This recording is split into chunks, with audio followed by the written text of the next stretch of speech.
Hello everyone and welcome to PlumesCast. My name is Seth, aka PhantasmaPlumes, and I'm coming to you pre-recorded from the game room.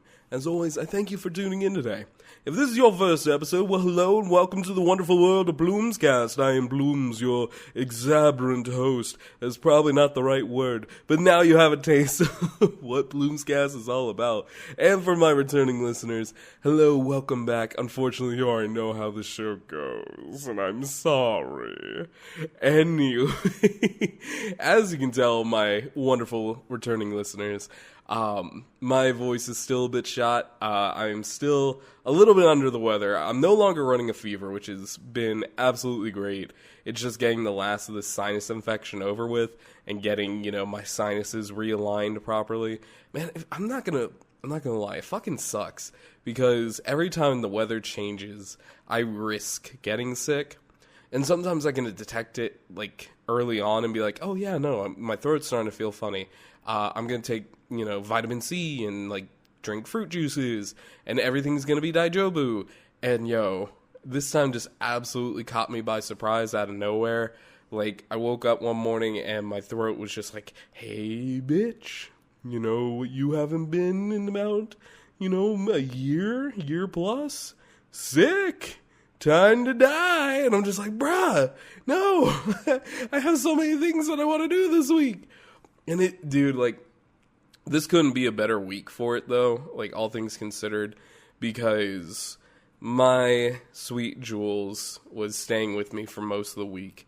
So she was able to help take care of me. And to her, seriously, I just want, and to the community too that's reached out, seriously, thank you all so much. It means a lot. I used to, and this is a great segue into today's topic, I used to have this fear of becoming dependent, and being so sick that I can't take care of myself, and having the backing from both work, you guys, and my significant other. It's just bruh, it felt super nice. And I felt so relieved. This, even though I hated being sick, it did my heart good. But anyway, Sick Boy is about to talk about fears. That is the title of today's episode, probably, unless I decide to change it after the fact. Hey, future Seth, if you changed it, you're a bitch. But God, I'm going to be listening to that in the car on the way to work one day. I'll be like, fuck you, past Seth. I do what I want. But before I really get started on here, I do want to say, guys, seriously, thank you all again so much for the support. I got a nice little notification that probably after this episode, I will be able to start doing ad reads. And it honestly feels like a dream, it feels unreal, because I've been doing PlumesCast now. This is the 8th episode, so probably safe to say about 2 months by the time this comes out. And I didn't think it'd come this fast. It's been so much fun figuring out, different podcasting techniques and different things to talk about with you guys and, having full-on conversations and being able to, put things out in so many different mediums. The fact that, and this is, forewarning as well, I talked about it last week, and unfortunately because I was sick, I didn't get to invest much time into it, because God, staring at a computer was the last thing on my to-do list for most of last week. But anyway, I'm about to start putting these out to YouTube and all too, and it just, from you guys spreading the word and PlumesCast steadily growing in popularity, it makes me really happy, and I truly hope that, between these, jokey, happy-go-lucky type conversations where we talk about anime and gacha gaming and everything else, and to the more serious conversations like we're about to have today, I hope that I have, either given you some kind of guiding light to continue on in whatever journey you're going through, or, have inspired, some smile out of you, because you deserve it. And seriously, you guys make me smile more than I will ever let you know when I'm not sick. I know I'm more emotional when I'm sick. I'm a soft boy when I'm sick, Not everybody needs to know everything, but I'll let you in on a little Plume secret. If I start like saying, "Oh my god, guys, I truly appreciate you," for no apparent reason, it's probably because I'm sick. No, I truly do like care and appreciate, and I'm so proud of this little community that we're growing, that I hope today's episode, which has been a long requested one as well, reaches through to you, gives you the strength that you need to press on, and then you can let me know later on what your fears are and how you handle them. But anyway, to really start all this off, and also I'm going to say this as a preference too, I do not know how long this episode is going to be, if only because like I'm still sick. So I might speed over more things than not. If you ever feel like you need a question answered that I didn't really go over well enough, or you want me to expand on a point, remember you are able to reach out to me over on Twitter at PhantasmaPlumes. You can find me streaming on Twitch Monday, Wednesdays, and Fridays at 8 p.m. EST at PhantasmaPlumes, and you can shoot an email over to PlumesCast, PLUMESCAST at gmail.com. Anyway, if this episode does not go as long as you guys want it to, feel free to let me know, because honestly, as I'm gearing myself up to do this, as I was compiling my notes, I was like, all right, let's see how long my voice can carry through this. We'll find out. We will definitely find out. But I wouldn't mind doing a version 2 later on when it's just like, I am Healthy Boy. You know, Healthy Boy talks about fear. But anyway, so at the start of all this, I really just want to stress this, and we talked about this during like the burnout episode, but really, guys, fears are human.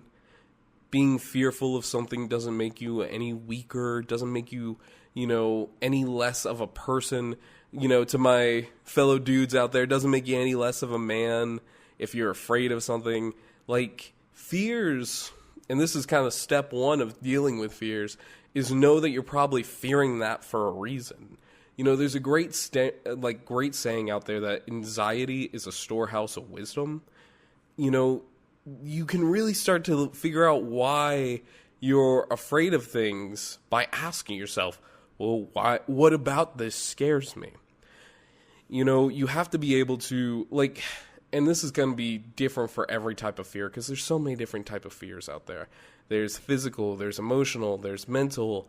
Are you afraid of spiders? I was. When we get to the topic, or when we get later on and I've gone through all the steps, I'm going to tell y'all how I dealt with my arachnophobia and how I got it. There's mental fears, like being able to do public speaking. Like, you choke up even though you can talk perfectly fine. That's another one I'm going to talk about. I realize now, after I wrote down what fears I'm comfortable with talking about, these kind of correlate. Whoops. And then the emotional fear of or psychological fears of making the wrong decisions. For me, you're going to grapple with so many different fears throughout your life. And it's important to be able to either A, overcome them and grow from them, or B, grow with them. I've talked about this previously before on the podcast where, whenever you come to a stop at something, so long as you are continuously trying, even if it's just a single little bit, you are still improving upon yourself. You're not wasting time. You're not, underutilizing yourself. You are taking things in the way that you need to take things, and understanding both you are fearful of something for a reason, and the way you attempt to take care of things is a valid attempt. That is what you need to know for both, or for really just step one. Know that you're probably fearing that for a reason. Okay? So let's just use a, general fear, something that a lot of people are afraid of. And I think one of the most common fears, and really I had to do more research on these things before I really start talking about any of it, but because no one's fact-checked me yet, so I'm assuming I am 100% correct on all the things I've talked about thus far. Please, don't be afraid to fact check me. Hey, there's a fear. Hey, talk to your boy. I'm a friendly guy. You know, I'm not going to hurt you, I promise. I may seem big and threatening, but I promise you I'm nice and friendly. I'm a big teddy bear. You know? Face your fears and correct me. But anyway, what I feel like one of the most common fears is, and this is just me talking from my friend groups and, you know, like taking my small sample size and applying that across the entire world. I think a lot of people are afraid of heights. I think a lot of people, you know, either know it already and, you know, intentionally go about their lives avoiding heights, or they will purposely, you know, or they don't know and they're just blissfully going along their lives, and eventually they'll run into it and be like, oh shit, what the fuck? Man, this is too high. No. I think some of us have been like in that type of environment, I guess, where, you know, you're minding your own business. You know, maybe your friends decide you want, like, or you're going up a mountain and there's a nice little gondola ride you could take. I think it's a gondola. I don't think, maybe SkyTrain. I don't know. Look, man, I'm sick. Leave me alone. But anyways, you're going up the little SkyTrain thing. You look out the side and it's just like, bro, what the fuck? Oh no, there's nothing underneath us. If this cable snaps, oh no! Like, let me give you a perfect example. So, when I was really young, alright, I went to my first amusement park when I was like 6 years old. You know, it wasn't long after I moved up to Georgia with the rest of my family. And so my mom had taken me on this like really high parachute ride where it was just like, it lifts you up, you know, maybe 10 stories or so, and then drops you down and catches you and like brings you back up, drops you. Honestly, how this thing is considered a ride at any point is beyond me. That probably caused brain damage, and now I'm a podcaster. But anyway, so, you know, as we're going up this thing, I am so excited for it because I'm just a stupid kid. You know, that part never changed. But I'm just going up this thing with my mom, and she's like, okay, Bubby, you know, remember, don't look down. Which is the worst thing you can tell anybody going into a high situation, especially if they don't know if they're afraid of heights, you know? But anyway, so I'm like, why wouldn't I want to look down? Because I'm just looking over, I'm admiring the scenery, I'm seeing the trees. Oh, this is so pretty. But I look down and I can't make out any faces. Everybody just looks like ants. Maybe this thing is higher than I remember it being, but I know for a fact I was definitely higher than like some of the roller coasters because I could see like the top of one of them. So maybe 10 stories is a little low. Maybe it was like 20. This was like one of the ones where you had to be, you know, at least of a certain height to ride it, and I barely qualified for it. I remember that much. Or I don't even think I was checked. Who knows? But anyway, I look down and I start screaming. Like, I'm screaming bloody murder. Wah! Wah! Wah! And my mom's just like, honey, calm down. It's, you know, we're safe. We're safe.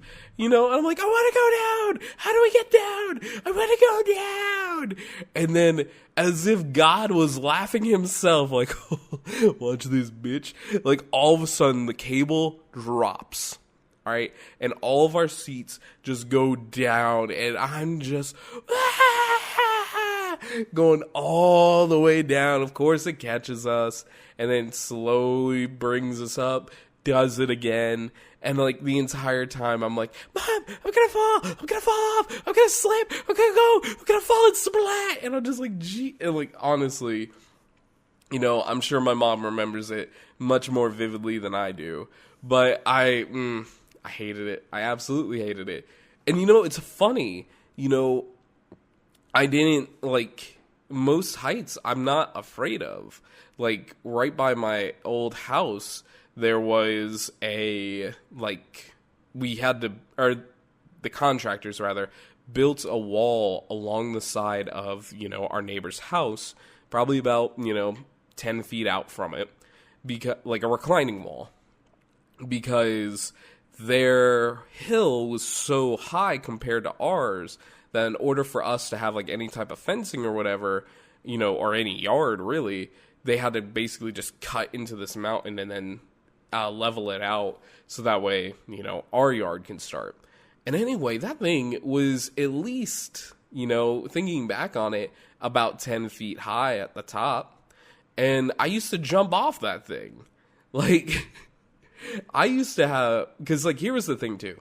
And this, I'm glad that my dad is no longer alive to hear this. If my sister hears this, I might be in a bit of trouble. Hi, Hiss, how's it going? But there was one point where I used to do parkour. And I used to I got tired of doing parkour, because parkour was just like, running around, jumping up on walls, like, parkour! But I started to do free running, which was, you went from point A to point B, getting over anything that was in your way. I did that for like a couple of months when I was like, maybe high schoolish age, and until I watched a buddy break his arm, and I'm like, yeah, fuck that, I ain't doing that shit again. Like, I saw a bone, I'm like, yep, I am done. But anyway, there was a steady gap, like, between my buddy's house to the right and my garage, and we would practice like jumping across that gap to get on top of the garage roof and then climb up from there. Now, mind you, that probably wasn't the smartest idea, but hey, your boy was adventurous. I still am adventurous, and I will still do stupid shit like that. So I didn't have like, an irrational fear of heights. It was just extremely high ones. Now, I think that's the same for most people. But some people will look at that 10-foot wall and be like, oh, it's too high. I can't believe you kids are up there. Meanwhile, we're fucking jumping around like idiots. Good times, man. But anyway, to bring that all around. And like, actually, no, I can continue on with this as well. Continuing on with the notion of fear, like, to carry on to step 2 of this whole thing is accept that really you are, like we've talked about, you have that fear for a reason. Part 2 is accepting that reason is valid. Like, by all means, if you have a fear of heights, it's probably very warranted, because let's be fair, unless humanity has changed in some kind of way that I'm not aware of, I can't fly. I don't think you can fly. If you can fly, fuck you. Must be nice. But humanity can't fly on its own. And, if you fall from a high spot, that's probably game over for you. You're either going to break a bone or, you're going to just splat. That's it. GG's. But anyway, again, though, knowing that fear is valid. If you have a fear of heights, yes, you don't want to fall because you will probably die. But at the same time, you can't let that fear paralyze you. And that's how you get to step 3 of this whole thing, where it's just, you got to get a hold of that fear and keeping like a lid on things, because if you allow it to continue to grow, it will. Fears will continue to manifest so long as you keep giving them the power to do so. And all of a sudden, you'll start finding that things that might have seemed little in the past will eventually start encroaching you. If you have a fear of heights, you start to find yourself avoiding things that will put you in higher situations. And just because, oh man, well, I'm going to be high up. Am I going to be able to handle this?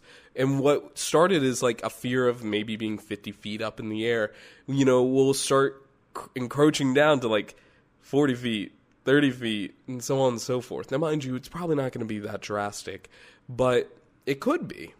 And that's why, you have to be able to both keep a strong grip on things, but you also need to start thinking logically. Similar to how we were talking about with stress and burnout, you need to be able to pull yourself out of the situation, out of your own fear for a second, and think logically and breathe and relax for a second when you're in a safe space and think, well, how many times am I going to be in that spot where I'm going to encounter that fear? You know, how many times, like realistically, how many times are you going to be 50 feet up in the air with something not underneath you that will keep you, you know, well protected? You know, building structures are continuously improving. If you work in a 30-story building, chances are that's probably going to stand. You know, there's not, like realistically, there's not a lot of news stories where, you know, buildings are falling over. It's especially not modern ones. So, you know, when you can start thinking realistically about your fears, you're able to start controlling them bit by bit. And hopefully, if you have allowed a fear to overgrow, you're at least able to start pruning it away. Now that you, like, have a decent understanding of what your fear is, you need to start looking for other, like, people that have gone through your fear and have hopefully overcome it or on the peak of overcoming it. Not, you know, or whatever, downhill slope if you're afraid of heights. That was a terrible fucking joke. Oh my god. God. I can't believe I fucking said that. Anyway. But essentially you need to look towards other people. And you need to be able, and like, this is also a call to reach out to your friends, reach out to your family, reach out to loved ones, and be like, hey, I am struggling with this fear. You know, do you know anybody that's similar to me? You know, or do you know of any resources I could use? Or maybe there's something I can do to kind of put my feet in the water as far as my fear goes. Unless you're afraid of water. God, I need to stop. I need to stop with these fucking jokes. Man, I'm sorry. I am so sorry. My brain, like, I'm going to be completely upfront, take off a little bit of the veil of the topic right now and just talk to you as Seth the streamer and the podcaster. Yo, my brain is so foggy still. Like, absolutely, I'm trying to keep myself in line, but because I am such a explorative thinker and I can go on 360 different tangents and then come back to the same one, because my brain is all foggy, it's like that point is to come back around is just like blurred. So I completely apologize if this is like the podcast that ruins PlumesCast, you know, but at the same time, fucking, I'm going to be recording next week. We're not all going to have great podcasts, man. This is going to be a good one, though. I'm still confident in that. Anyway, back to the topic at hand. So, reach out to people. Ask them for advice. Go to a therapist and talk to somebody. You know, obviously, there's a bunch of things about dealing with, you know, heights out there. Maybe your fear is a little more specific. Maybe you need a more personal touch in order for, you know, the help to start coming in. And that's okay. By all means, do what you need to do to get over your fear. Like I said before, every little attempt that you take, even if it's one that ends in failure, is not actually a failure. Because you attempted something new, you knew it, you now know it doesn't work, and now you can continue on to the next thing. You are continuing to grow. Be proud of yourself. Because I'm proud of you. I hope you're proud of me. But anyway, so, you know, say for example, though, you have a problem with asking for help. Maybe that's a fear of yours. You know, you don't want to seem too needy to people. Well, if you don't want to go on, or if you don't want to talk to people about your fears, don't want to talk to a therapist, start online. You know, we live in the modern era where all the information we could ever want is basically in our pocket. Start, you know, or if you don't want anybody knowing about your search history and you're not using our sponsor, God, our sponsor, ExpressVPN. No, then go to a library, go to a safe space, and allow yourself to think. Because only when you remove yourself from the situation can you really start to appreciate all answers that you could use. And if you can't necessarily remove yourself out of the situation 100%, do the very best that you can do. Meditation is still one of the greatest ways that I can recommend for anybody that's going through stress, trauma, or trying to face a fear, because it's all internalized within yourself and you are able to do it no matter where you are, when you are, how you are. You just got to be able to give yourself that space to breathe, no matter how brief it is for you. And then, with that brevity, you can continue on. Anyway, now that you kind of have that self-reflection, you're able to get some guise of advice wherever it's coming from. You may not be able to face your fear quite today. Again, you still grew stronger. That's the thing, is some people will experience these quote-unquote failures where they can't handle, the most extreme situation of their fear. Like, okay, if you're afraid of heights, you got on the plane to go skydiving, and when you're up the top, you couldn't do it. And you consider that a failure, and then all of a sudden you're, at home crying yourself to sleep with a thing of coffee ice cream. Not speaking from personal experience. Honestly, I do want to go skydiving, but that's a side thing. Anyway, so, but some people end up going back to the very beginning of this entire healing process because they try and do this overly adventurous thing with their fear. If you have arachnophobia, maybe you tried to hold a tarantula at a pet store and you freaked out and, you threw the tarantula across the way, and God, that poor Karen got absolutely obliterated by it. But, I'm sorry, 6 Seth is more goofy than, regular serious Seth. But my silliness aside for a minute, people have these lofty goals of how they should be able to handle their fears and what proves that they've truly handled it. And it's like, if you go from 0 to 100 and you fail, that doesn't mean that you fully failed. You still were growing. You just tried to make something of a way too impossible jump. Just like how we talked about on the burnout stream. And man, I am referencing so many old podcasts. You should go back and listen to them. But just like we talked about during that stream, you can't set these massive lofty goals and expect to get to them off your first attempt. You need to start slow. If you have a fear of heights, start by going on to more higher rides or higher experiences, climbing mountains, or going up to the top of your hotel, for example, and looking down over everything else. Like that, if you can start gradually inviting your fear into your life, you're going to find that eventually you're going to start overpowering it. And you're going to be able to handle it that much better than what you originally thought. I think a lot of people have that moment of, man, this really wasn't as bad as I thought it would be.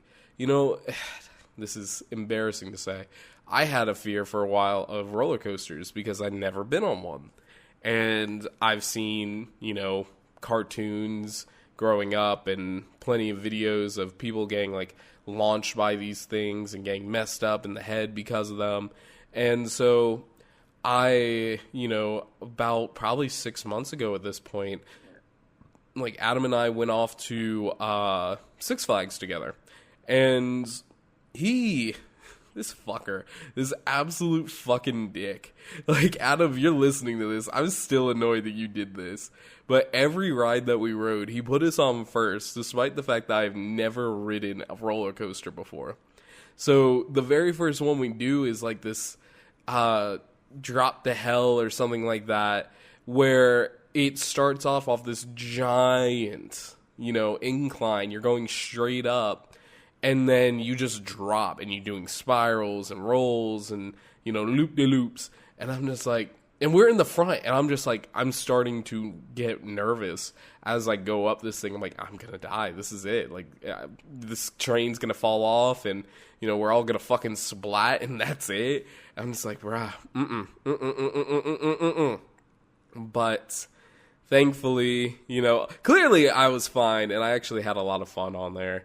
It took, you know, a few minutes after the fact, after, you know, the adrenaline calms down, you're just like, damn, that was actually kind of fun.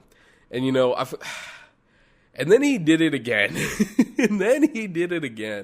There was one point where we went on the Batman ride, and after waiting like 3 hours because this thing kept breaking down, which of course I have now only survived one roller coaster that was working. You know, this one that wasn't working, I'm just like, oh fuck, this is where I die, isn't it? But he puts us on front. Now, you know, I'm going into this, I'm like, oh bruh, you know, I'm used to this, or I've already done this once, it's fine. You know, everything, they test these things, it's working for a reason, so on and so forth. Well, here comes problem number 2. The person that hooked me into the ride never actually finished hooking me into the ride. So, they're at the very front of it, because mind you, Adam's putting us at the very front. The employee had not locked down my, like, harness. So I could pull that thing off at any time. Mind you, there was like a buckle that was somewhat loosely hooked up, but it's supposed to clamp down so that way you're not flailing about, because it's just holding you by the front. And I'm just sitting there like, oh no, this is bad. And of course, the first thing you do on that ride is go vertically down. And I'm just like, oh no. So what ultimately ended up happening was I ended up just like holding on to the handling for dear fucking life. Like, I have never engaged my abs any harder than I had on that ride, because every now and again I can feel like the harness lifting up, and I'm like, no bitch, you are staying with me. I am not dying here. I don't want to, like, I'd hate to be, because all I could think about in the back of my head was, you know, local guy gets smashed by Batman. And I didn't want that to be in the paper. I wanted people, like, if I'm going out, I want to be doing something cool. Not fucking getting thrown off a fucking roller coaster. And it's like, Julia and I here recently were talking about, you know, going to an amusement park together. And I told her, I'm like, no, I'm down to ride roller coasters, and I am. It's just, I know I still have that bit of underlying fear, because that was the second one I've ever ridden, and that one had like a massive issue, so I'm 1 for 1.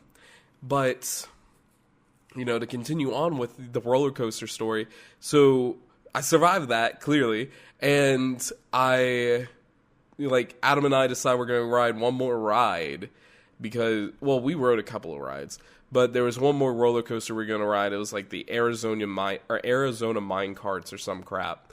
And for some reason whatsoever, like, the cart that Adam and I were supposed to ride on when you queue up for this thing, because, like, the way it queued up was you went to the individual cart. You know, you didn't all just, like, line up at one single spot and then they let 8 people out. No. You would wait at a, like, individual cart's queue station. Well, for whatever reason, they were missing, like, 2 carts. And I'm just like, yo, what the fuck? And then they're like, all right, get off the platform, blah, blah, blah, blah, blah. So, like, they rushed me back in. Adam, you know, mysteriously disappears out the end because he's like, you know what, fuck this, and just jumps across. And then, you know, walks out the exit. I don't see him leave. But anyway, so I end up going on with, like, this family, which, bless their hearts, they were the nicest people. But this thing picked up some fucking speed. Like, even though it's an old as dirt, you know, not many thrills roller coaster, it's kind of for the kids. Like, yo, this thing got speed. Like, there's one point where we're going around and all of a sudden, like, the cart jumps. And even the dude, like, the stoic guy next to me, this dad of the 2 girls that was riding ahead of us, like, dude, even he goes like, whoa, oh, I wasn't expecting that one. I'm just like, and meanwhile, I'm just, like, trying to stay cool because I don't know these people. I can't flip shit because I didn't want to freak out the kids. I'm like, I gotta stay stoic. I gotta do this. And like, at that point, I loosened up a lot, and I was talking with the dad, and I'm just like, bro, I was not anticipating this. And then at one point, it cuts back through down a tunnel, and like, the dad physically ducked because he's like, I don't think I would have cleared that otherwise. Why do they let people on this thing? I'm like, man, I don't know, man. Like, so I ducked with him. I'm like, oh, this is bad. But anyway, so that all to say, I overcame my supposed fear of roller coasters with a 1.5 to 1.5 record of good to bad times. And that fucker Adam, dude, like, he tried to put me on the Superman, and I looked at him like I was about to kick his ass. Like, I know I stared daggers because he started laughing. He's like, okay, we don't have to do that one. I'm like, yeah, no, fuck you. Nearly died on Batman. You want to launch me on the Superman? And, like, when I'm talking to Julia about it and I'm telling her these stories, I'm like, if I did get launched, at least my last couple of moments of life would be fun. I'd be flying through the air, hopefully upward, instead of going down, so I have more air time before, just hitting the ground. But shit, But anyway, honey, if you hear this, just know I am down to ride roller coasters. Just please, please be kind and hold my hand, because I will be a little nervous. Anyway, I've gone on so many tangents today. I love it.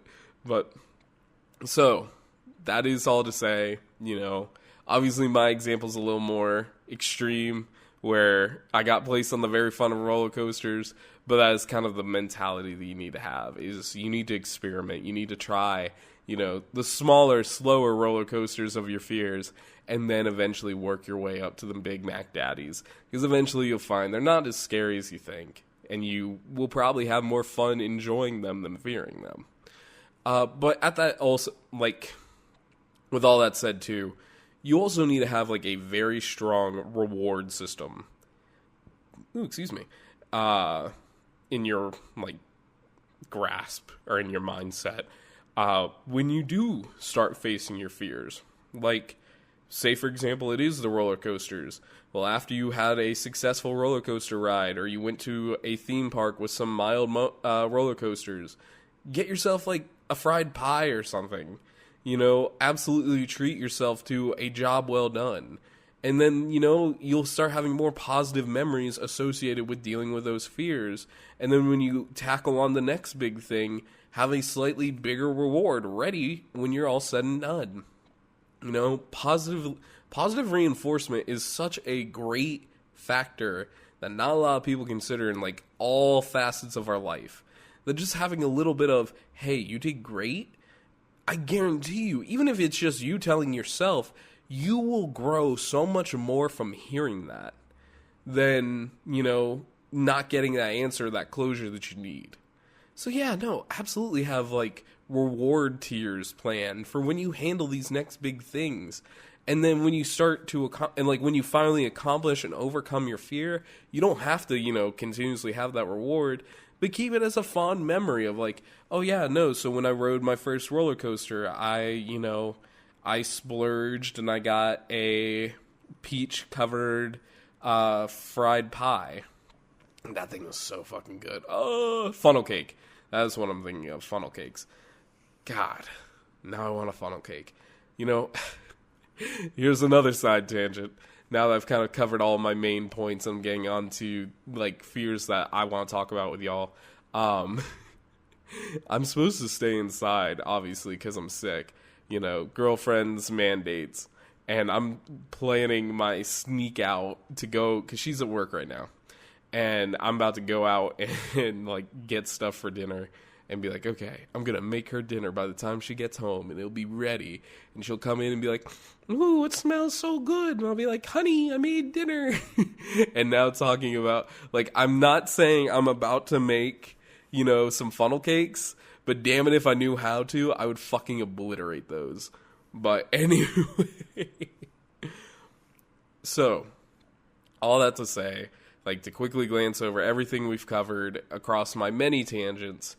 Like, one, know that your fear is probably legitimate for a reason. Why are you having this fear? figuring out why you have it is definitely the strongest wisdom aspect and tool you have to your repertoire, because once you figure that out, you can start figuring out how to fix it or face it, whatever it may be. Step 2 is accepting that you're human and that your fear, again, is valid. Step 3 is getting a hold of it, because the more you allow that fear to linger in your mind, the more it'll gradually expand into something that's harder to face. And then when you have that, and even if it is getting too big, start, by all means, even if it is or isn't, start reaching out. Start reaching out to friends, qualified resources, family members, loved ones, and books, internet, and find other people that have gone through your fear and how they eventually overcame it, and use their stories to empower your own. Then, remember that you're not going to be able to climb a mountain when you just start exercising, You got to take things slow, make your own footholds along that mountain, but be mindful, be ready to take breaks. Taking a break is not failure.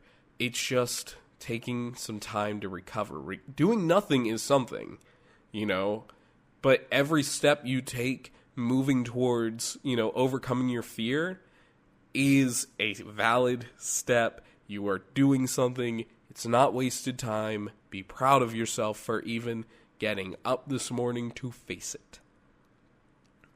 Then, obviously remember to keep plenty of rewards along the way, whether that's time with friends, a special treat, going out somewhere where you usually would never go and experiencing a whole new thing. By all means, do it. You're overcoming your fear. You should be able to enjoy what you've overcame, if you can. And then, at the end, face that big fear. Face it and conquer it. If you were afraid of riding the biggest if you were afraid, for example, if you were afraid of riding roller coasters like I was, and kind of still am, then eventually take on the world's largest roller coaster one day, or the biggest one you have easy access to get to, or somewhat easy access to get to. Make a whole trip out of it. Get on that roller coaster, ride it, and then be proud of all the steps you made along the way. You're on the top of the mountain, you're looking down at all your little tents. Be fucking proud of those. Go clean them up, but seriously, be proud of yourself. You're doing great things to improve yourself, even if no one else will tell you this. But that said, okay, now it's time for me to take off some of this big Macho Man Plumes energy that I have and let you all know about a couple of my personal fears and how I ended up dealing with them. Now, at the start of this podcast, I already kind of talked about what my fears were, which were arachnophobia, public speaking, and making the wrong decisions. All wildly different things now that I look at my list here.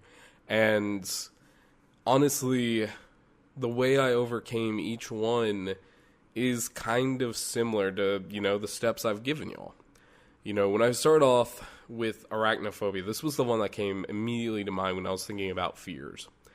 And I can say, without most of a doubt, that I can handle a lot of spiders now. But as a kid, I couldn't, and let me explain why. So let's rewind the clock real quick. We're back in 7th grade. I have a broken arm.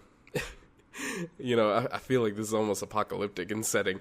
I have a broken arm. I can't walk with a damn. No, I had a broken arm. Me and my friends were playing at the bus stop, trying to, basically every morning when we were waiting for the bus, me and my one friend would toss a ball back and forth with each other.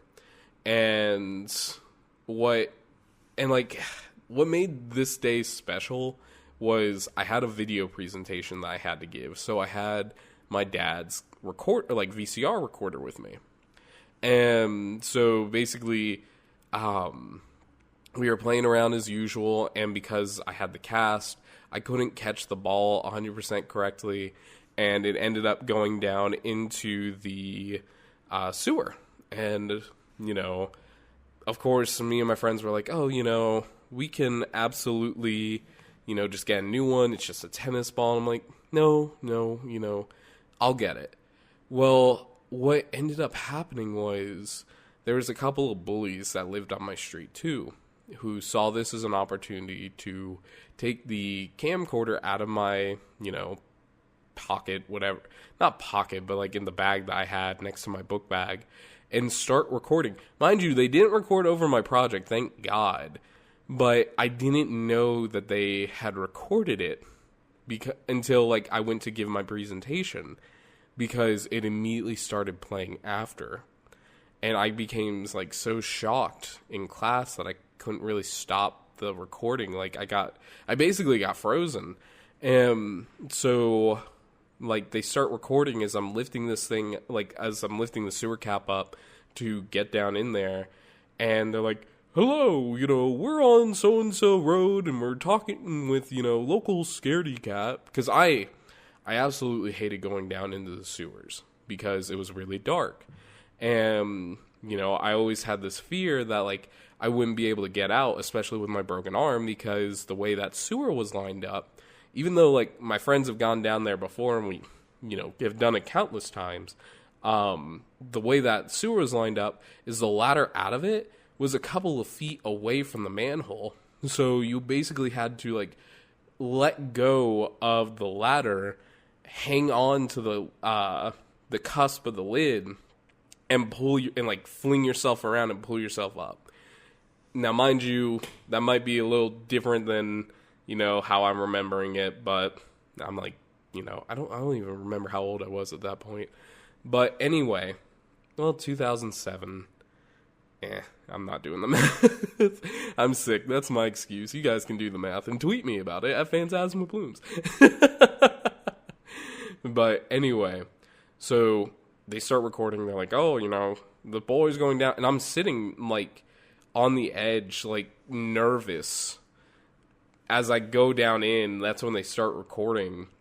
And, like, they come up and they end up taking the sewer cap, and plugging up the hole as I'm in there. I start freaking out. Now, mind you, this is a brand new tennis ball in my hand. I can't see it. Like, that neon glow. I can't see it. It is dark. It is deep. I'm freaking the fuck out. I'm reaching around trying to find, like, any, where the ladder is. I'm disoriented. And thankfully, my friends shoot them away and got the thing open back up for me, because there's no way in hell I was strong enough back then to, like, lift it up on my own while, while like, trying to push up from beneath it. But as the second they do, I realized that I have put my hand in a black widow's nest, like, in their web. There's, like, 4 black widow babies and the mom just starting to scurry on me. I freak the fuck out. I start screaming. I thrash my arm against the wall. Like, I cut the fuck out of it. Because it's cement just to kill these fucking things. I'm thinking I'm gonna get poisoned. And thankfully I didn't. I did have, like, a little mark from where one of the spiders were. And maybe one of the babies bit me, but, it wasn't. I'm clearly still here. But I know for a fact I smashed the fuck out of that mom. Because I threw my arm into the wall. Oh, God. Even thinking about it now, like, I get all squirmy about it. And, like, my friends, like, they don't jump in after me. But, they lean down and they see me freaking out. And they're like, Seth, take our hand. And basically, like, pull me up without the ladder. And, God, just thinking about it. Like, I feel that mark on my arm where they bit. And it's just like, So, of course, the girls are still, like, recording. I don't know. And, like, I see them recording. And to me, it didn't process. Like, I didn't see the red light for recording. So I'm just like, give it back, blah, blah, blah, fuck you. I didn't say that, but I was like, you're so mean, blah, blah, blah, blah, blah. I was like, they're like, local scaredy cat gets the ball, whoa. And I'm just like, fuck you. But that was, like, the stage for me having arachnophobia. Prior to, I didn't have any fear of spiders. But from that one traumatic experience, I straight out could not look at any spider of any kind. I would freak, even if it was like a daddy long legs, I would freak out. And, you know, for years I lived with that. Like, anytime I saw a spider, I would freeze up, and eventually I would, like, get some kind of weapon. And I mean weapon!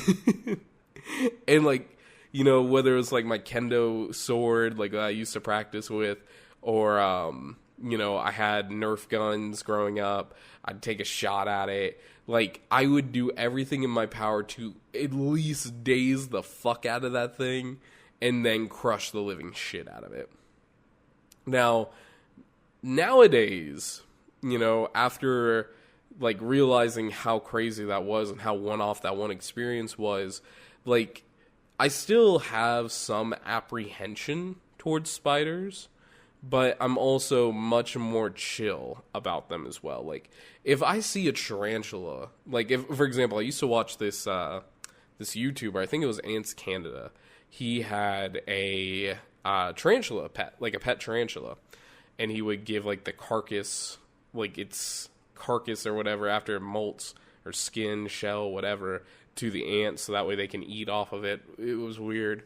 Or no, maybe regardless, he gave, like, this, you know, blue diamond tarantula to his ants, and the ants fucking decimated it.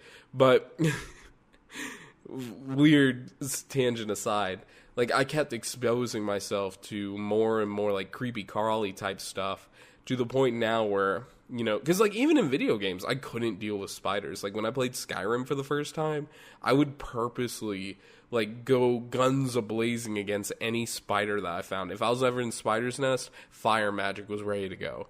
But, yeah, no, just continuous exposure, small things. Could I handle a spider being on me? Yes. I've actually held some smaller pet spiders in recent years. I still squirm because it's still, like, a new experience. But, yeah, no, nowadays, like, my big fear is if I see, like, okay, let me back this up a little bit. So, here in, like, the past 2 years, I'm not sure if you guys have been made aware of this, but there is a spider from Japan, I believe it was, called the Jiro spider that has made its way over to, you know, the southeastern United States.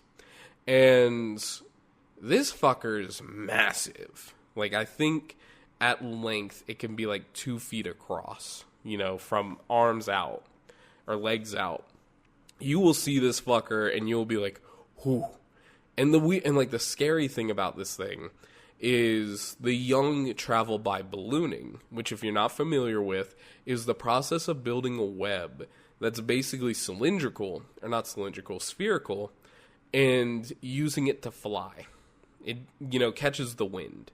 And when I found out about these motherfuckers, I was absolutely terrified, because the last thing I want to see is I'm, like, out in a walk in a public park or something like that, is just one of these fuckers just flying, minding his own business, and it just comes and slaps me in the face. Like, oh god, I would lose it.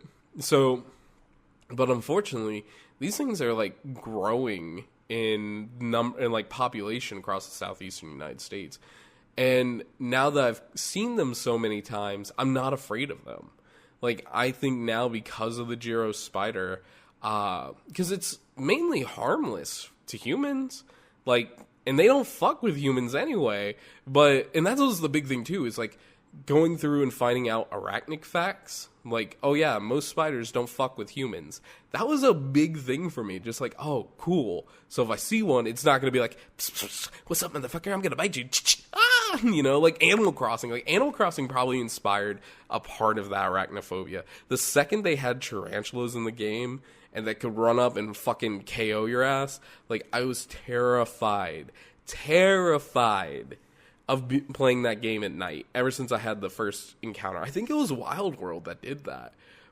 And which sucked, because that was, like, the only time I could play was, like, you know, later afternoon after getting home from school. Anyway. Man, that all makes so much sense now. Anyway.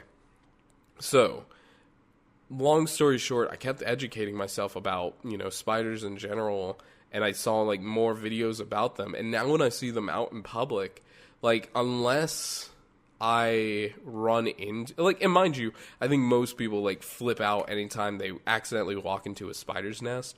But I don't have like this blind panic that, oh, the spider is like on me somewhere. I can feel it, you know, and I just keep scurrying about long after the web's been taken off. No, like if I walk into it, I brush it off and it's just like, all right, whatever. You know, and it's like my sister had a bad like gyro spider problem at her place. Like she has this big ass house, and she had like 8 spiders on her backyard at one point. So she ended up getting a bug assault. And you don't know what a bug assault is. It is basically a assault rifle that you chamber with salt, like table salt. And it uses pressurized air to shoot at, you know, bugs. Bug assault. And yo, I'm gonna say this. Like, knowing how easily I could take one of these fuckers also helped with, you know, my confidence around them. Like, God forbid I was ever in a situation where I was staring one in the face and it was me or it. Watching that fucker get obliterated by salt, of all things, like, I could kick that fucking thing's ass. It's on. You know, who would win? 1,000,000 spiders versus a Seth with a bug assault? Let's go. Anyway. See, and that's the thing too, is like after you conquer a fear, you need to be able to laugh about it and be like, man, you know, that was kind of crazy how much I was afraid of things. Was it rational why I was afraid of them? Yeah, no, I had a traumatic experience. But, you know, to be able to laugh about it later on is definitely the sign that you have either significantly overcome your fear or, you know, you have just completely overcame it. Now, mind you, if I ever go down to Australia and I see one of them, like, fucking massive hunter spiders, oh, your boy might have some words. I would definitely go into fight or flight, and my default answer is fight. I might end up going to the ER because I think those can actually hurt you. But, you know. I think, though, most people would react that way. So, you know, it's not fear anymore. It's completely valid. But, anyway, to continue on to my next fear. So, this one was one that I eventually overcame by doing. This was public speaking. Now, I think everybody has some level of fear when it comes to talking in front of massive crowds. And, you know, you have those nerves that, like, you don't want to fuck up on stage or something like that, and everybody laughs at you, like, your pants fall down. Like, you start having all these irrational thoughts. And, like, I am so incredibly thankful for all the experiences that I had that led me to be able to be okay with public speaking, because to some degree, that public speaking professionalism that I've acquired is what allows me to do PlumesCast and, you know, stream on Twitch. I'm okay with, like, things being out there of me. So really, this is public speaking and it being recorded. Now, the thing that helped with public speaking with me was I would give class presentations and I would be nervous. Like, I'd be so nervous because when I first started going to school, I misheard the, you know, kindergarten teacher explain, like, how certain sounds were told, and nobody corrected me for the longest amount of time, where it was like, I couldn't even say my name correctly. I would say, like, instead of Seth, I would say Feth, you know, and again, nobody corrected me. Like, people would be like, oh, what's your name? I'm Feth, you know, like, how the fuck did no one correct me at this point? I'm actually a little annoyed about that. But anyway, yeah, no, so I had to go to speech therapy for, you know, the first 2 years of school, really, until I was, like, in 2nd grade.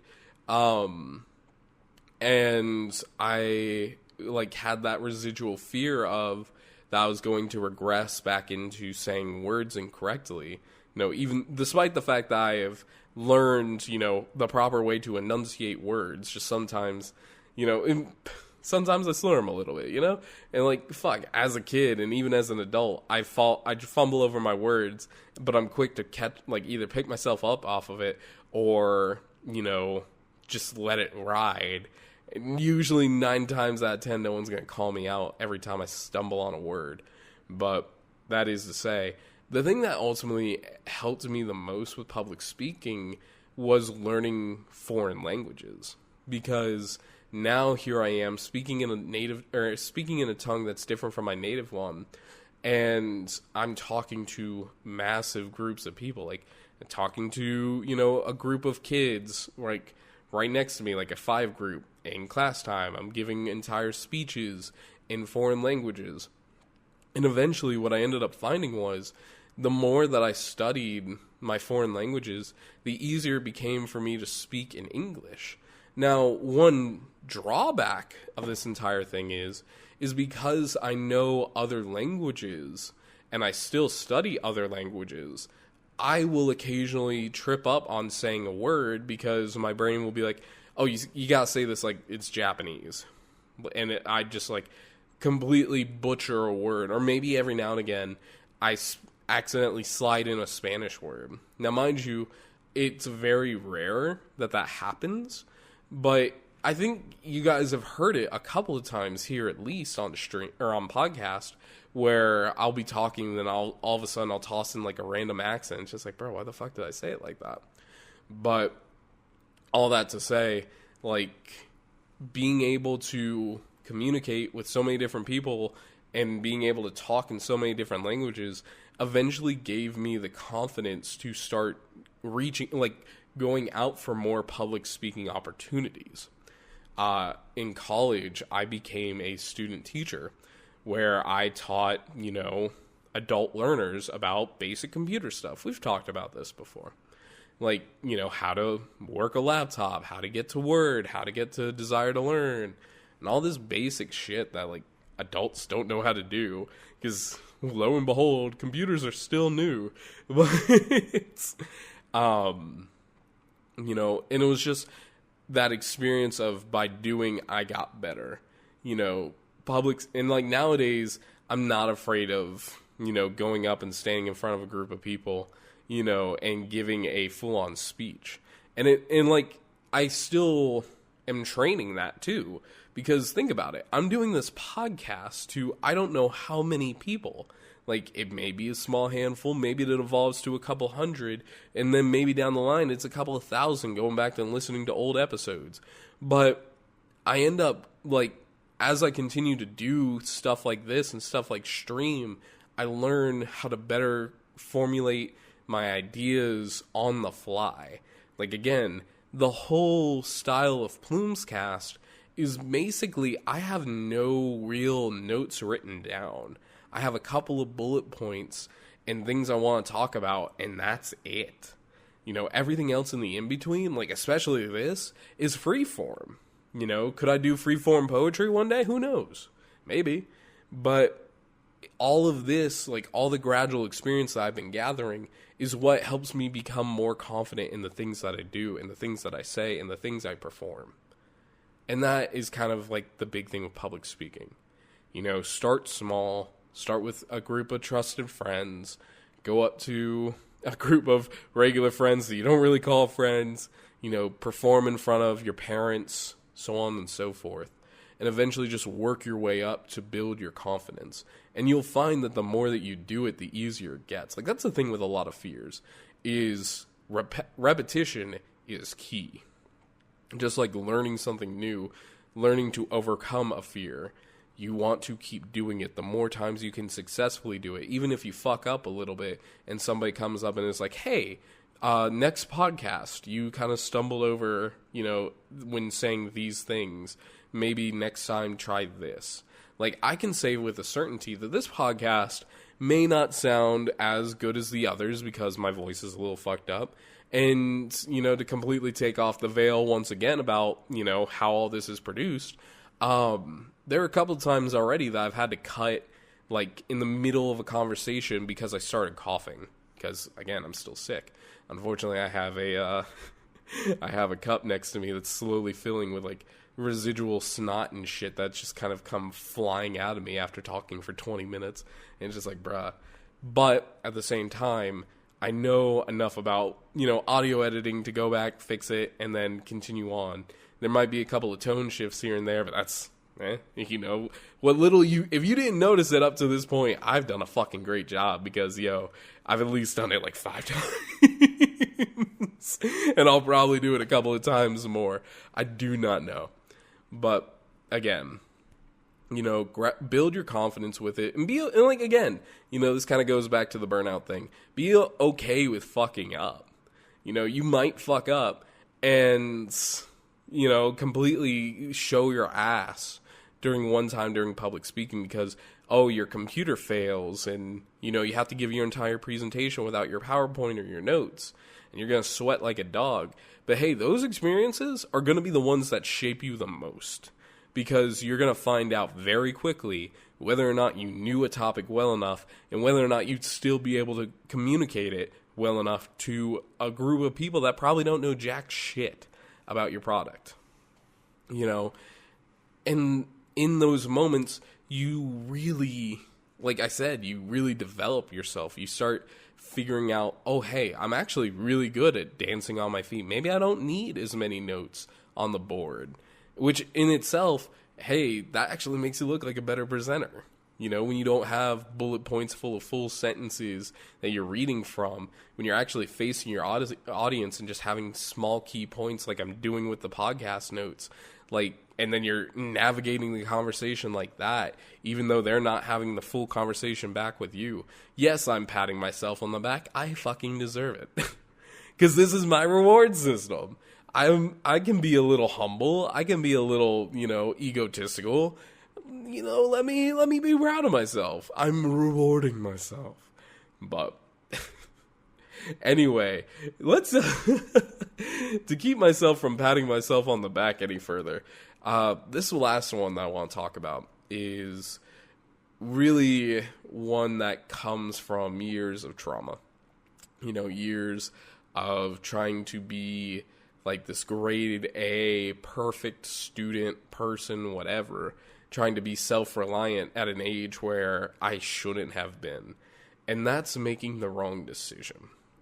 Now, I really clarify this one as like a psychological and emotional one, because there are times where it's just like, especially now as I'm looking for apartments and stuff, that I worry that I'm about to make the wrong decision, that maybe I should just suck it up and stay in this apartment that I've been at for 2 years for another year. Which, clearly is not the best answer because I'm spending a good considerable amount of change getting to the office. And I'm losing time, the most valuable asset on the road. And so I know I need to move. But trying to find the right apartment without having this dread of, am I making the wrong decision about the apartment that I'm looking at? Let me say this. For anybody that's about to make this big jump, maybe you're about to propose, maybe you're about to, buy a house, maybe you're about to start a new job. I inherently believe that we all know where we're supposed to be.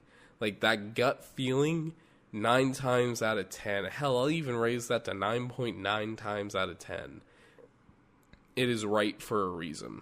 And you will know when you are in the right places that you need to be at the right time.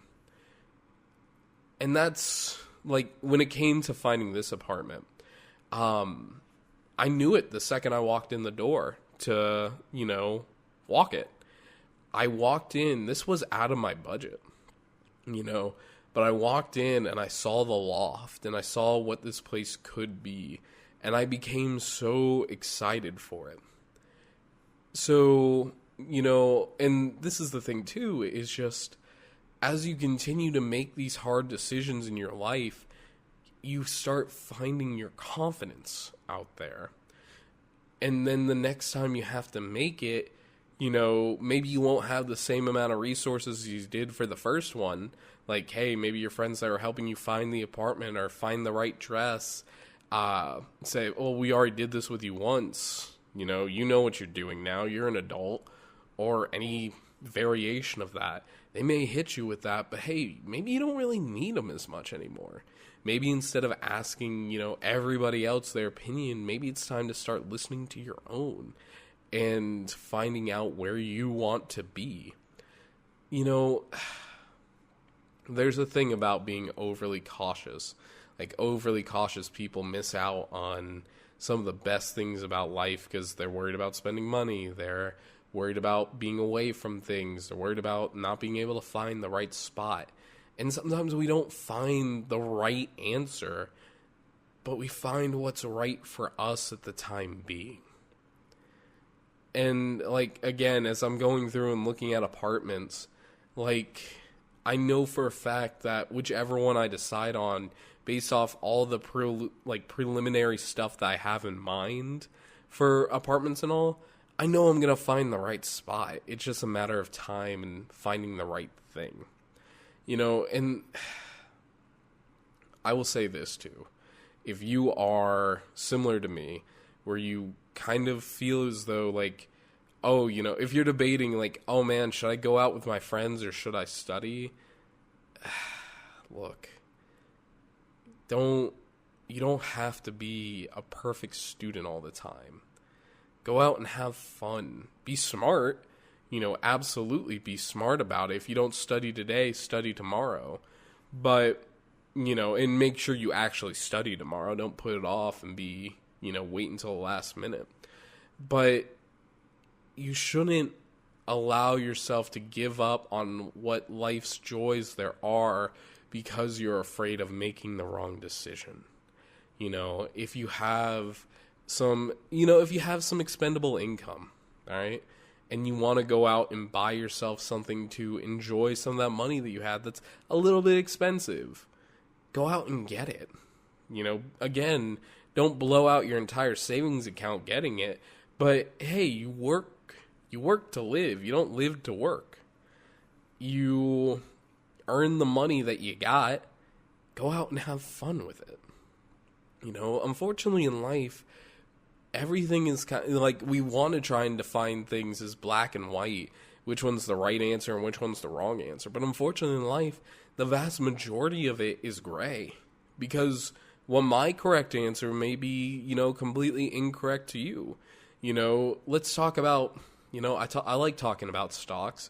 Let's talk about investing in the stock market. If you're debating it and you're like, well, I don't want to invest and lose my money. Well, here's the thing. Be smart about it. Invest what you can afford to lose. Don't toss in, your rent money for the month. Toss in like $5. Experience it. See if it's worth your time and your energy. And if it is, go ahead and go with it. Have fun with it. Leave it and let it grow. If you're debating, like, what kind of car you want, go out there and test some. Like, come up in your mind, like, what type of car you're looking for, and figure out 3 key things that you need.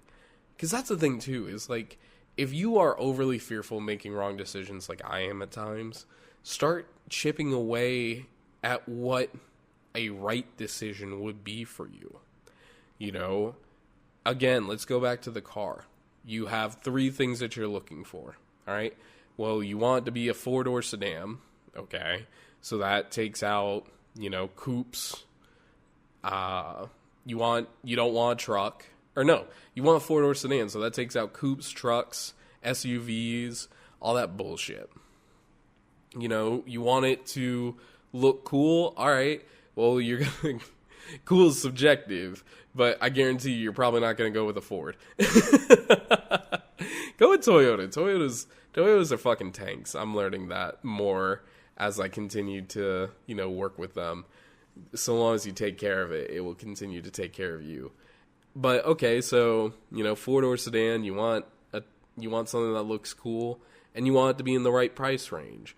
Okay, well, maybe you end up looking at a used car, maybe something of last year, and like, I can't believe I'm about to talk about like buying a car on stream or on podcast, but like if you can wait until the end of the year when they're trying to get a bunch of their cars off of, their lot, a lot of dealerships will do their end of year sales because, the new model year is coming in. They're going to have to spend a lot of money to get those cars out of there. The closer you can plan that to the end of the year, the better it will be. And the better your, better your deal, as it were, would be as well. But that's the thing, though. You allow yourself to start figuring out what things work for you. What are the hard yeses? Like, if you found all three of those yeses, would that be, like, that would probably be the car you buy. And if you are sitting at that car dealership, you have those three yeses, and something still doesn't feel right, okay, back away. Get out of the car.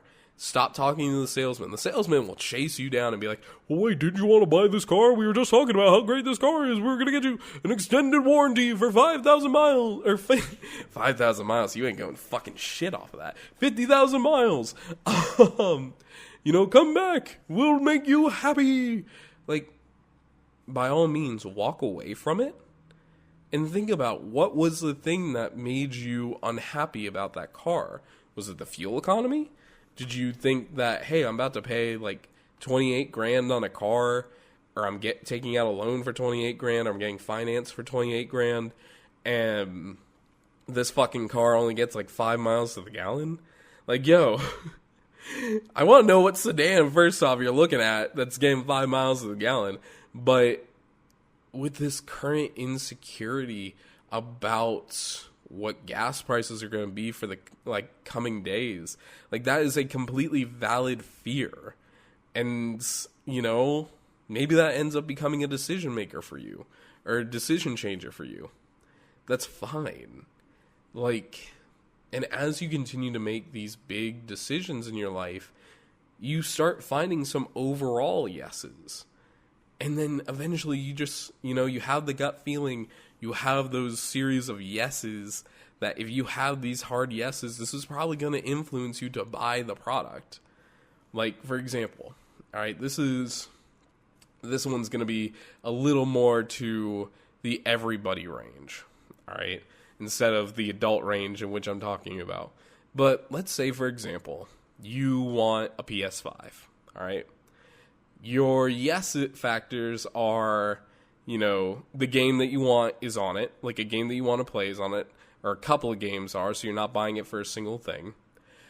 You have a TV that can support the PS5's resolution, and, some of it is covered by somebody else. Like, you have gift cards or something like that from family friends from a previous birthday for GameStop.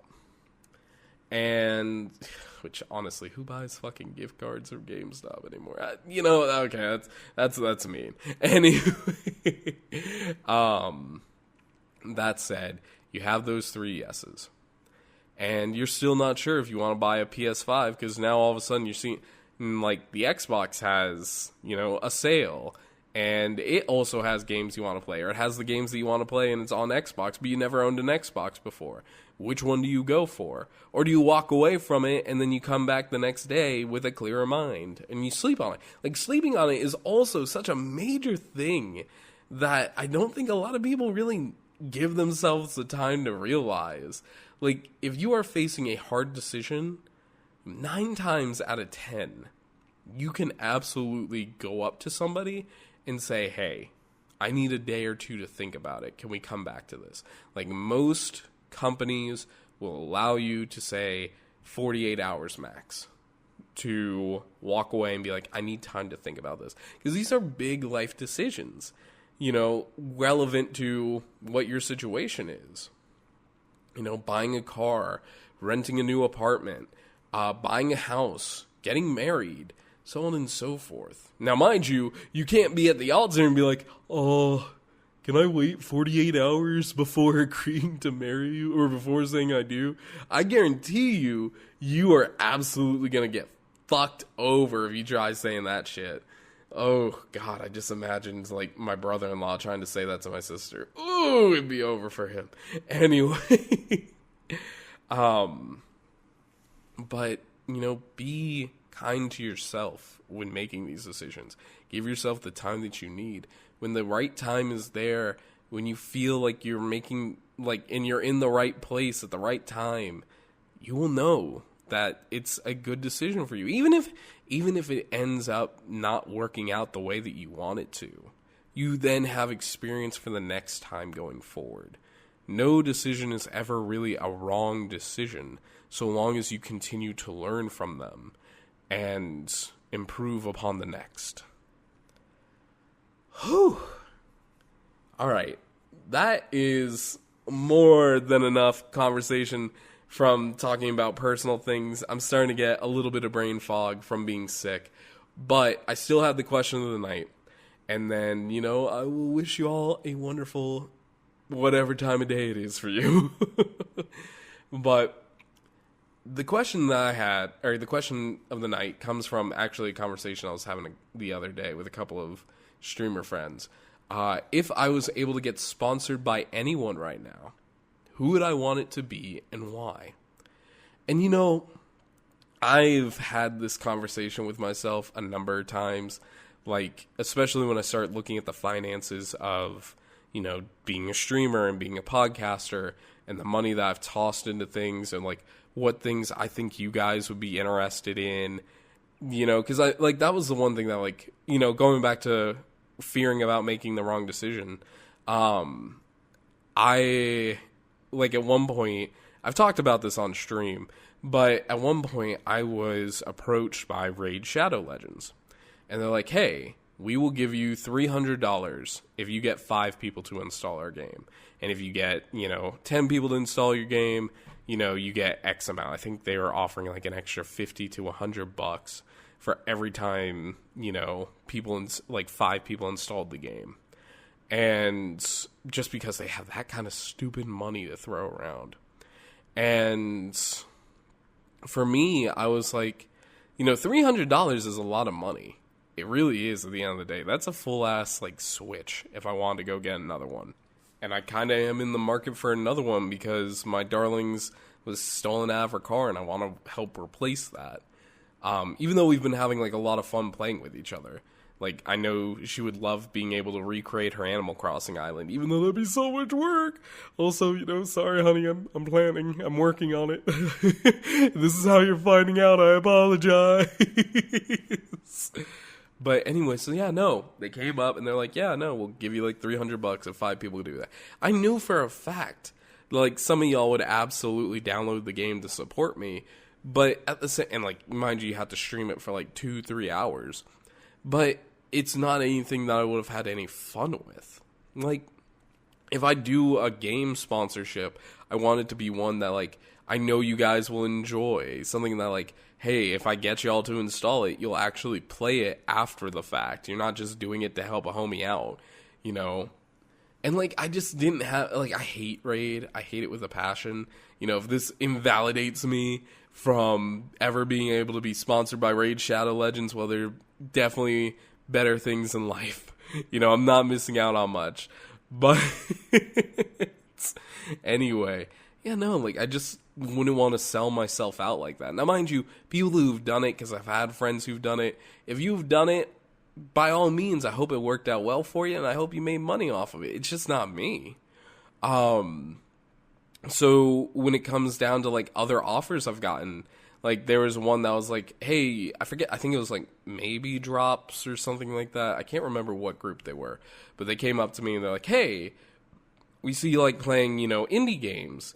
Why don't you play Killer Queen Black, and we'll give you free Steam keys for it. I'm like, oh, that's super cool of y'all, but no, I don't think, I went and looked at the game, and I'm like, bro, I don't think, anybody on my side would really enjoy that game that much. Yeah, we played a couple of times, but overall, is it really worth any of our time? It's debatable. So, I turned that one down too, and they're like, well, you can play Mutant Muds, and I'm like, I don't even know what the fuck that is, nor do I want to know. It just sounds weird. Apparently, it's a really good game. I see it on sale all the time. But anyway, so when the conversation topic comes back around to like, well, if you had any sponsorship, what would you want? I would really like, and I've talked about this on the cooking streams too. I would love if I could get like HelloFresh or, Blue Apron or any of the meal prep, subscription boxes would give me a call and be like, hey there, Mr. Plumes, we want you to, cook a, meal on stream a week, and we will give you and your viewers, well, they'd have to give me a pretty lucrative deal. Not lucrative, but be like, yay, we'll send you, a month's worth of, free food, like 2 meals a week. If you talk about, Blue Apron, or you do the Blue Apron recipe every Friday. Like, to me, and then, you guys get, like, a month free or something like that, or your first 2 weeks free, like 6 meals.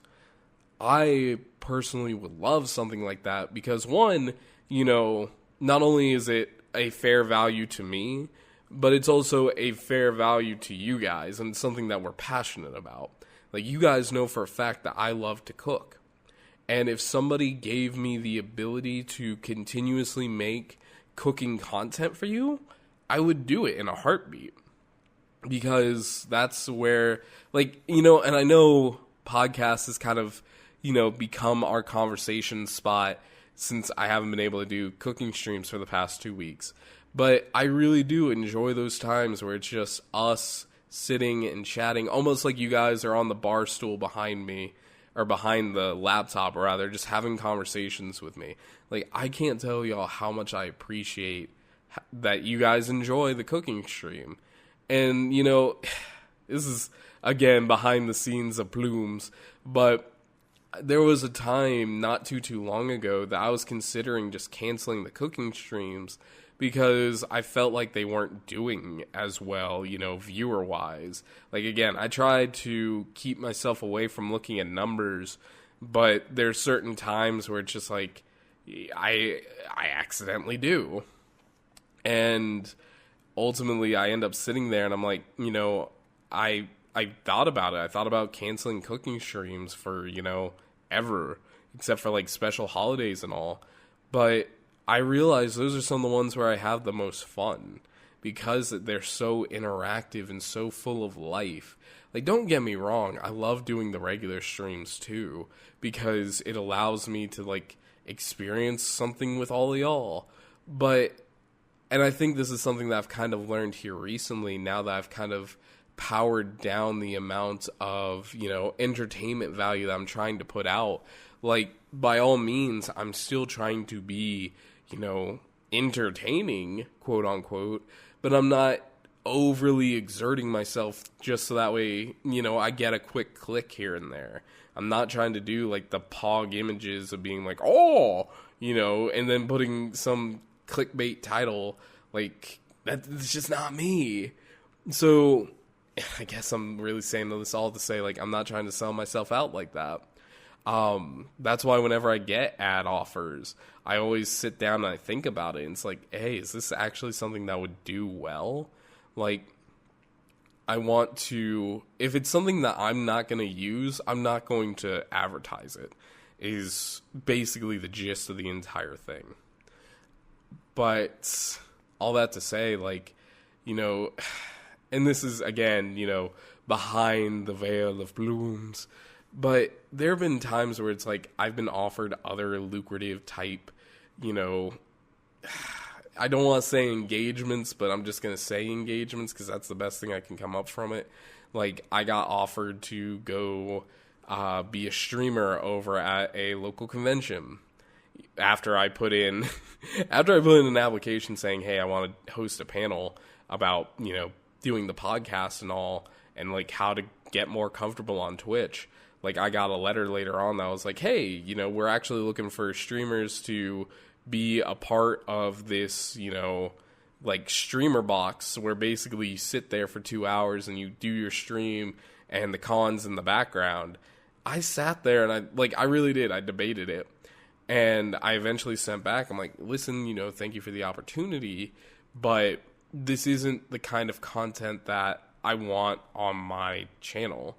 Like, I don't want to seem as though I am, selling out or anything like that. And like, even though there's a con going on in the background, we wouldn't be able to interact with it. And that's the thing that annoys me, because I feel as though my stream, my content is all highly interactable. I love the fact that random people can come in and find me and discover me and just have a conversation with me. Like, above all else, that's the thing that I want to focus on, is the chill vibes aspect of everything.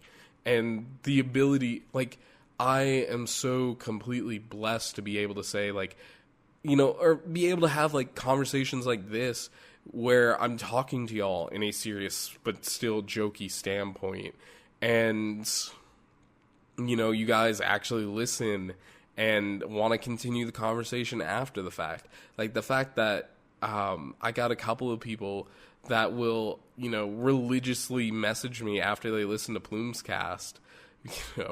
I don't want to name them, but they know who they are, and I greatly appreciate them both.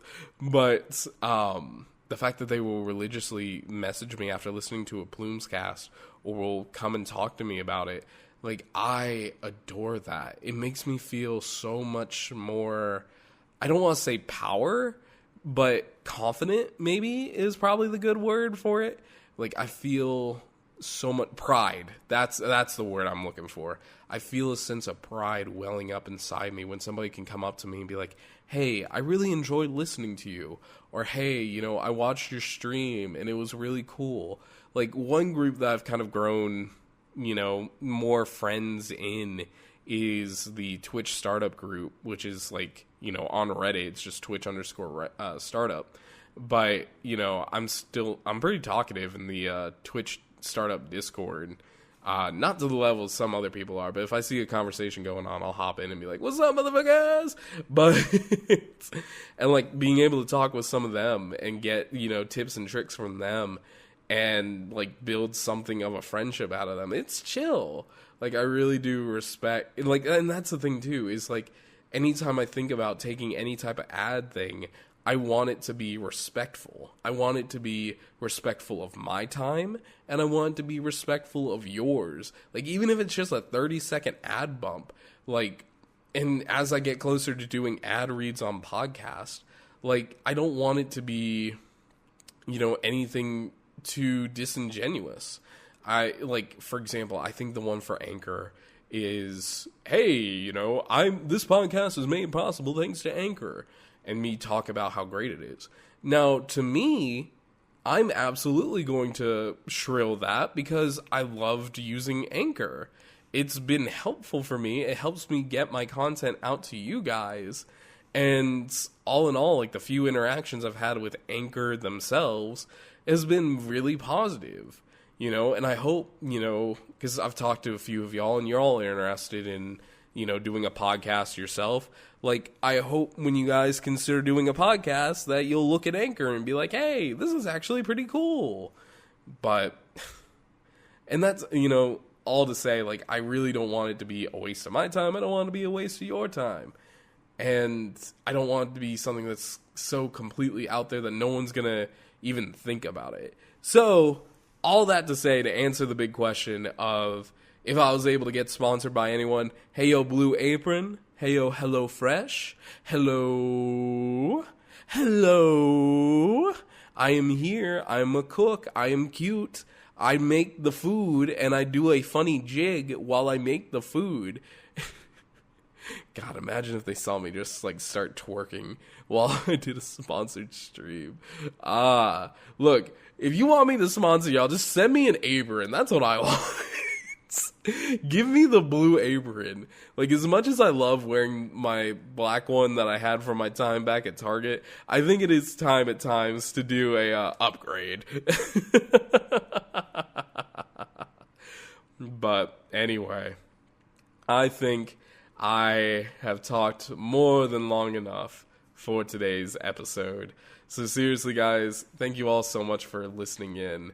Remember, you can find me in the night skies across different platforms. You've got PhantasmaPlumes on Twitch, Twitter, and YouTube. You can listen to PlumesCast on Spotify, Apple Podcasts, and Google Podcasts, and soon to be YouTube. And you can email the show directly by sending it to PlumesCast@gmail.com. That again, because I just choked over my own spit, is PlumesCast@gmail.com.